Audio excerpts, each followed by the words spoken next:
naisipan ko po magpapawas ngayon at siyempre po, pumanik po ako ng Sitio Karay. At after ko po Sitio Karay, siyempre, tandaan po muna ako nag-aahon dyan, napakatarik po niyan at talagang low gear po ako dyan.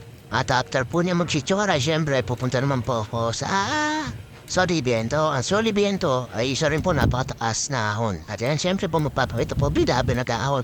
Pero mamaya pa, bababa na po ako sabay dyan, hindi nakukunan po ng video siyempre. Lakas-lakas na si GT ay magpakita sa video na nagtutulak. Ayan po, taunta na po ako niya ng Soliviento. Medyo mainit po, nakano sa akin ang araw niyan. Kaya nakakaapo na po yung sigurado dyan dahil kita na po ang araw. At yan, siyempre po, dire-diretso lang po ako dyan. At hinahapon na po ako dyan.